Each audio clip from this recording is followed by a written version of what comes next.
Are the Indiana Hoosiers already a top 25 team for 2024?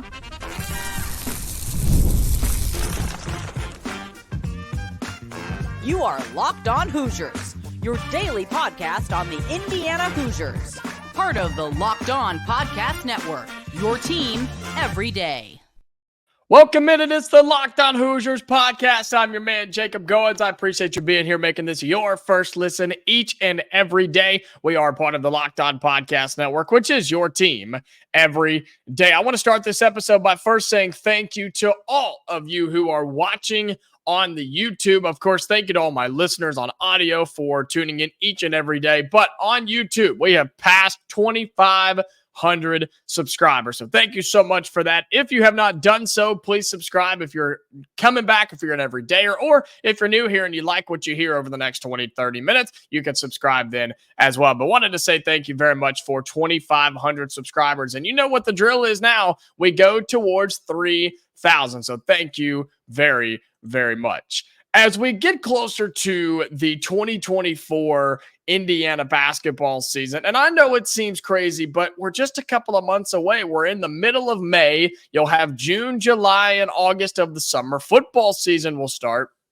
And then just like that, college basketball will begin. And in a time like this, there are all sorts of things to talk about, and there are all sorts of rankings and things coming out. Well, ESPN released their way too early top 25, or updated their way too early top 25 from Jeb Borzello a couple of days ago, and your Indiana Hoosiers are all up in it. We don't want to talk about that today. Other teams in the top 25, plus Kel'el Ware competed, or I guess he participated. That's a better way to say that. Participated in the NBA Combine. He got some really good numbers for a center. And then also one of the portal targets for Indiana basketball has committed elsewhere. So we'll talk about that later on in the show as well.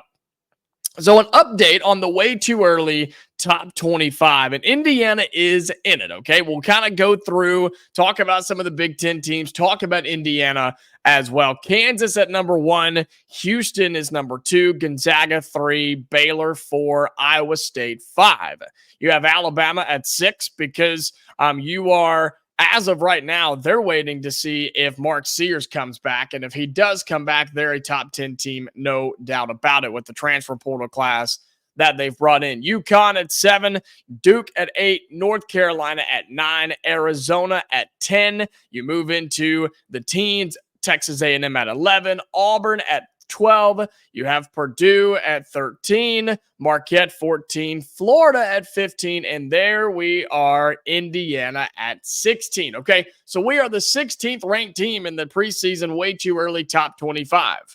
I'm good with it. Absolutely. I've told you that this roster is top 25. The roster's top 15, I think. You could say top 20, but I think it has potential to be top 15, top 10 in the country. And look, it's easy to give this roster and this team some preseason love. Coming off a bad year last year, coming into this season, throughout this offseason, you bring in a top 3 consensus transfer portal class, depending on where you look, right?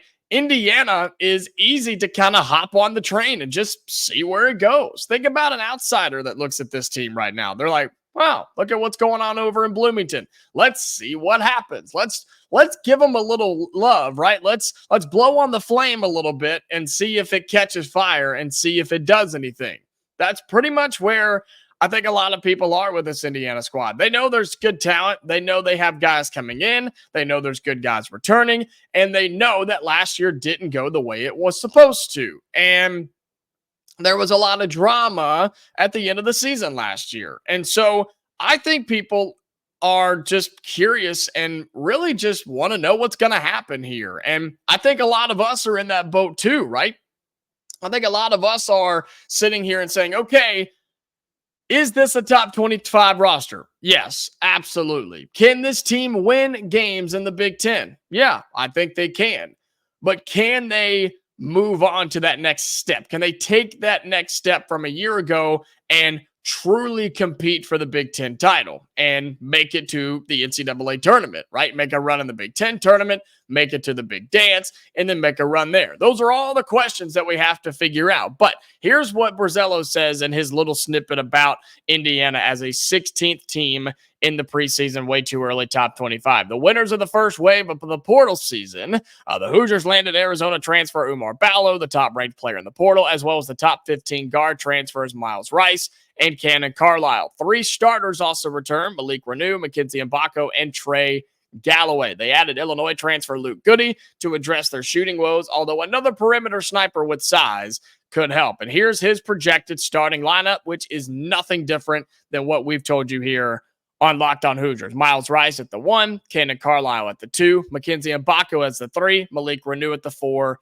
and Oumar Ballo at the 5. And yeah, that's exactly right. I mean, we've had this discussion, and I know some of you are in disagreement with me, and that's okay. That's why we do things like this. Trey Galloway is coming off the bench. He's not going to start. You don't go get Cannon Carlisle, a Pac-12 starter who averaged almost 12 points a game at Stanford. You don't bring him in for him to come off the bench. You just don't do it. He will be your starting shooting guard. I'm just telling you right here and now in May. He will be in the starting lineup more times than not. And you look at that. Look at this, okay? And because he did a good job. He put the points per game in here. 15 points per game at point guard. 12 points per game at the shooting guard. 12 points per game at the small forward. 15 points per game at the power forward. And 14 points per game at the center. Now, will they all average that next year playing together? No, probably not.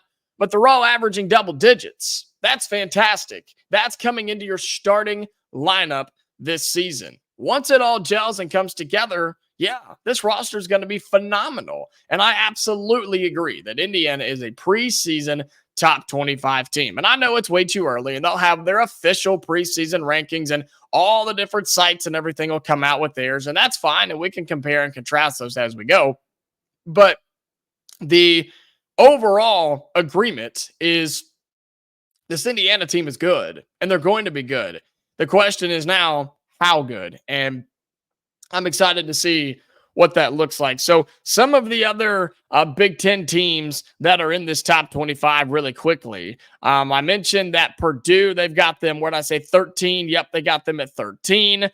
Indiana at 16. UCLA at 17. Yes, that is a Big Ten school. They are at 17. And Maryland is at 24. I told you Maryland's going to be an improved team, and I think they will be. I don't think that's going to be a cakewalk team this year. I don't think you're just going to be able to roll in and beat them on a Wednesday night, but I think we'll be better. But we'll see. We'll see what Maryland has going for them. Here's their projected starting lineup, and we know some of these names, don't we? Jacoby Gillespie, Deshaun Harris-Smith, Selton Miguel, Julian Reese, and then Derek Queen. So, yeah, some not unfamiliar, very familiar names that we know over here in Bloomington that Maryland's going to have on their roster. And there's some familiar names running around the Big Ten this season that have burned us in recruiting in the past, and hopefully we can get them back on the floor. Well, coming up on Locked On Hoosiers, Kel'el Ware participated in the NBA Combine this week and had some really, really good numbers. Had a good quote about Mike Woodson and is really starting to turn heads around the NBA. We'll talk about that coming up next on Locked On Hoosiers. Today's episode of Locked On Hoosiers is brought to you by eBay Motors. Look, passion, drive, and patience, the formula for winning championships, is also what keeps your ride or die alive. eBay Motors has everything you need to maintain your vehicle and level it up to peak performance. Superchargers, roof racks, exhaust kits, LED headlights, and more. Whether you're into speed, power, or style, eBay Motors, they've got you covered. With over 122 million parts for your number one ride or die, you'll always find exactly what you're looking for. And with eBay's Guaranteed Fit, your part is guaranteed to fit your ride every time or your money back. Because with eBay Motors, you're burning rubber, not cash. With all the parts you need at the prices you want, it's easy to make your car the MVP and bring home huge wins. Keep your ride or die alive at ebaymotors.com. Eligible items only. Exclusions apply. eBay's Guaranteed Fit only available to U.S. customers.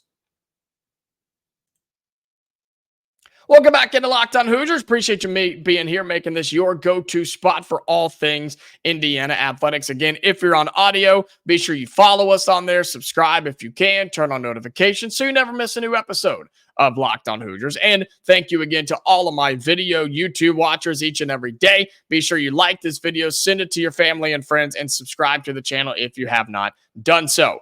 Kel'el Ware competed in the NBA Combine and had some really good numbers this week for a guy that I just think is even for a projected first-round pick, I don't think he's being talked about enough. And I don't know if underrated is the word we need to use there, but man, I just feel like that's the case. I really think he's being undervalued. Maybe that's a good way to put it. Undervalued for Kel'el Ware.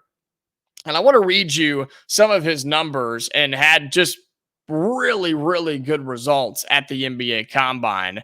He was 6'11.75, so every bit of 7 feet. That is without shoes, so he's 7 feet with shoes on. Weighed in at 230 pounds. His wingspan is 7'4.5", which is pretty impressive. Standing reach, 9'4.5", so just standing up and reaching as high as you can, right? His hand length, this is absurd, 9.5 inches. That's massive, dude. That's unbelievable. Hand width, 10.25. Lane agility, all right, this is what they start looking at, okay? He's 10.97 seconds, which ranked second among centers, which that's fantastic, okay? His shuttle run was 2.91 seconds, which is second for all centers in the combine. Three-quarter sprint, 3.29 seconds, standing vertical leap, 32.5, max vertical leap, 36, off dribble college break left, his shooting, so coming off the dribble and just popping shooting, 53%, which, all right, that's not bad.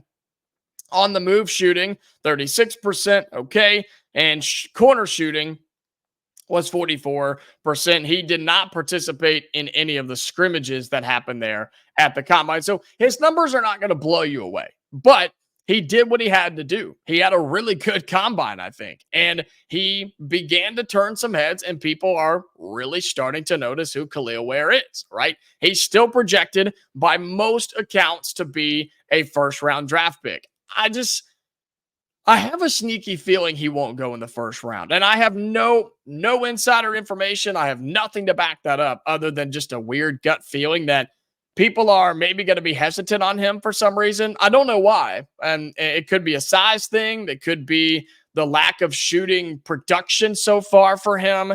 I don't know, but I would take a chance on him. If I'm an NBA GM, an NBA organization, I take a chance on Kel'el Ware because I've seen what guys like him have become in the NBA. And I look at big power forwards and centers who were not great coming in. We're not big coming into the league, but have become absolute beasts in the National Basketball Association. I look at a guy like Giannis. I look at Nikola Jokic. I look at Joel Embiid. I look at those players who were good, no doubt, but the NBA has made them great. The NBA has made them MVP type players because they put on some weight, they developed a better shot, and they just gave them the basketball. And I don't see a world where Kel'el Ware is ever bringing the ball up the floor every time and get out of the way. Let's play a little ISO ball and I'll just go get us a bucket. I don't ever see that happening, but he's got to have some of that in him if he wants to be successful in the NBA. And I think he can if you give him a chance. So I ask you, we can take the Indiana glasses off for a second.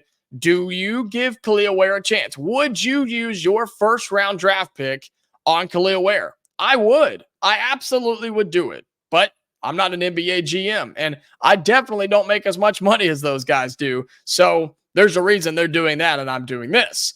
But I would do it, and I just think he's going to make a team better. What he brings energy-wise, passion-wise, potential, he's worth it to me. He's worth a first-round pick, in my opinion. And here's what Kel'el Ware had to say when he was talking with Andy Katz, a big-time college basketball reporter. Says, quote, "I'm definitely able to pick and pop, pick and roll, and be a lob threat." He goes on to say, "And I'm not slow, so I'm able to move my feet, be able to defend the perimeter, defend those guards. I've been doing it this whole pre-draft and especially just been able to compete and be the presence I need to be on the court. I agree with all of that. And the lob threat is something that I told you the Hoosiers didn't take advantage of enough last year. Between him and Malik Reneau, man, come off the pick and roll and just throw it up there. The guy's 7 foot tall. He's going to go get it. Nobody else can go get it as high as he can. So just lob it towards the rafters and wait for it to come down. And he'll go up and get it before anybody else does. But I agree that I think he's a good lateral mover. He can't just go possession for possession with a guard defensively and stay in front, but he's got that recovery effect where even if the guard gets around him, he has the length to basically have a presence in there and either block the shot or alter the shot for a guard. And we saw that numerous times this past year where sometimes they wouldn't even shoot or they'd go up for that layup and there's Kel'el Ware swatting it away. So he's got that. I also think his defensive presence on the inside, he's a smart defender most of the time. And what I mean by that is he doesn't go for pump fakes a whole lot. He doesn't get a whole lot of fouls. He knows how to play his size and he understands, hey, I'm 7 foot tall. I don't have to really jump. I mean, what was his vertical reach? It was almost 10 feet, right? And so if you're doing that, then why do you need to standing vertical leap? Yeah, well, there's that of seeing if he had a standing reach of 9.5 feet. Okay, you can basically just stand there and not have to do anything. So he uses that to his advantage, and he understands that, which makes him a really good defender. And I think his offensive game outside of the paint is where he has to improve the most. And I think that's what the NBA is going to try and do. And here's a good quote from him as well. He says, "You see where I'm at now, so I feel like Coach Woodson did a good job," which is pretty cool for him to give credit to Indiana and Mike Woodson for getting him to the NBA because he will be drafted. There's no doubt about that. And he's another Indiana Hoosier that's going to be playing in the big leagues. That's a big deal. That's a flex. That's something Indiana can hang on the wall in the facilities and use that on the recruiting trail when talking to these big time recruits in 25 and 26, 27 and beyond. You can say, look, there's another center we put in the NBA. There's another big man that's playing big time ball. We did that here in Indiana. And I think the Hoosiers have to take advantage of that and use that in recruiting, and Kel'el Ware is a big part of that. So we'll see where he goes. I'm excited for it. NBA draft coming up in June. We'll see if a team takes a chance on him in the first round or if he slips back to the second round. Either way, the guy's going to make a lot of money, and he's going to be really good, in my opinion, at the next level. Well, coming up on Locked On Hoosiers, final segment on the show, we'll talk a little transfer portal news for the Indiana Hoosiers in a bad way, where we knew this was happening. We kind of had quit talking about this guy, but he did officially commit somewhere else through the transfer portal. Talk about him and what else the Hoosiers could be going after as it's really starting to slow down on the basketball side of things. That's coming up next on Locked On Hoosiers.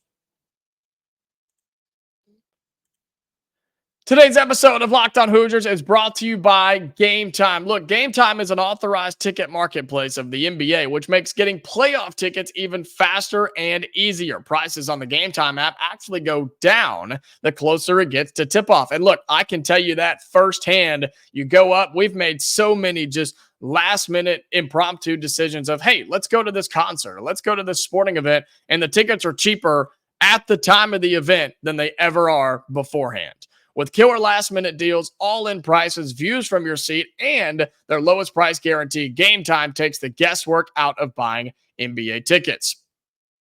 Look, I've told you that us here at Locked On, since Game Time has come on with us, we have really jumped into it, started using it, and it is legit. I'm not lying to you. It is my go-to ticketing app. I've used it for sports, comedy, and for concerts. And I know other people that have used it for theater events as well. And everybody loves it. The views from your seat, last minute deals where you can save up to 60% off buying last minute for sports, concerts, comedy, theater, etc. And as I always tell you, you get a panoramic view from your seat in the app before you buy. You cannot get that anywhere else. Take the guesswork out of buying NBA tickets with Game Time. Download the Game Time app, create an account, and use code LOCKEDONCOLLEGE for $20 off your first purchase. Terms apply. Again, create an account and redeem code LOCKEDONCOLOGE for $20 off. Download the Game Time app today. Last minute tickets, lowest price guaranteed.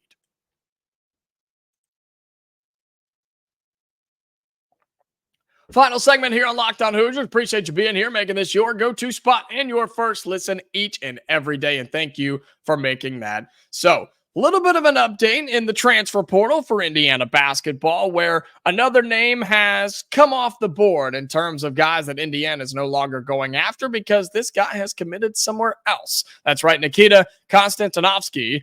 It's really unfortunate because I learned how to say his name, and I feel like I say it okay. And he decided to commit to Notre Dame. So there's that.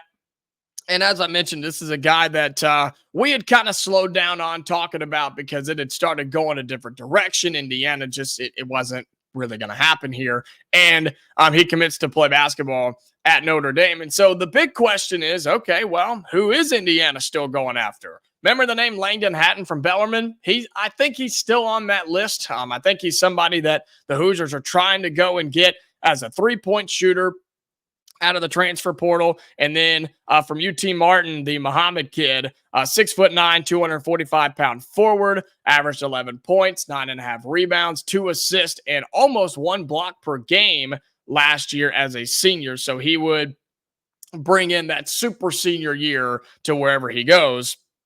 Not a big three-point shooter, but he is a 51% shooter from the field and a 62% free throw shooter there at the line. And so at New Mexico State, Northwest Florida, and then Daytona College, and now from UT Martin. So he's been kind of all over the place, but it's a backup forward/center that you could use wherever you needed him, really, because you're still looking for some help behind Oumar Ballo. You're still looking for some help behind Malik Reneau, and I think Muhammad could absolutely do that. And if you get him, if you were to land him, I think you would almost be done unless you're able to get both of these guys, because the Hoosiers are still looking for a little bit of size and they're still looking for another shooter. If you could get that in both, then you'd be happy because Hatton is 6'10" and can shoot. So he may be able to step in and be that guy for you. And I told you way back when that I don't know if the Hoosiers are just like overly ecstatic about filling both of their roster spots that are empty right now. Like, you don't have to fill that spot if you don't want to, that scholarship spot.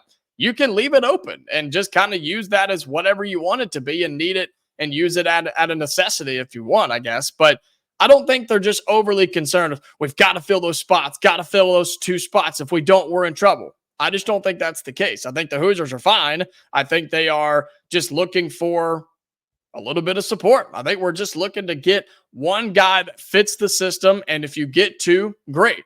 I think Hatton would be a better fit just because he's a little bit bigger, a little bit slimmer, and can shoot the ball better from outside. 33% on 15 of 45 makes. Not that he's a sniper by any means, but just 2 guys that have some size that have the ability to knock it down from the outside. They don't have to be the next Steph Curry. They don't have to be, right, the next Klay Thompson. They just have to be good enough from the outside and be solid backups coming off the bench for either Malik Reneau or Oumar Ballo, because those guys can't play all 40 minutes for every single game. Hate to break it to you, but that's not the case. And you're going to have to move some things around. Luckily, I think you can use Mackenzie Mgbako as a backup 4 or use him in some minutes at the 4 with Luke Goody coming in to play the 3, or you may be able to put Luke Goody at the 4 for just a few minutes. I don't know. The rotation's going to be weird and the minutes are going to have to be figured out. But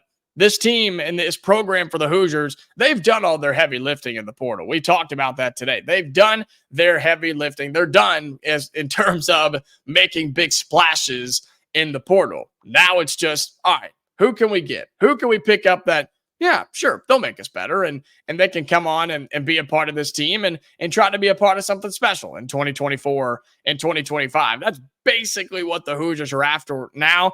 Thankfully, we've locked up everything we needed. You have a starting 5. You've got at least 2 really good players coming off the bench, some other solid role players if you need them. And now it would just, as they say, it would be icing on the cake. It would be the cherry on top, where if you land them, awesome. If not, I just don't think it's that big of a deal. Well, that's going to do it for today's episode of Locked On Hoosiers. I appreciate you being here. And again, making this really your first listen each and every day. Shout out to all my everydayers. You are the reason we're here and the reason that it's been so successful. To all of my audio listeners, thank you so much for being there. Follow us there. Turn on notifications. I don't want you to miss an episode, so be sure you do that, okay? Also, for those of you watching on the YouTube video, thank you so much for 2,500 subscribers. That is fantastic. If you're not a part of this family, what are you waiting for? Come on in, hit the subscribe button. Takes one tap, 1 second. It's that easy. We're on our way to 3,000 subscribers here on YouTube. It really is wild. Like this video, send it out to your family and friends as well. Until tomorrow, Hoosier fans, stay safe, and I'll talk to you later.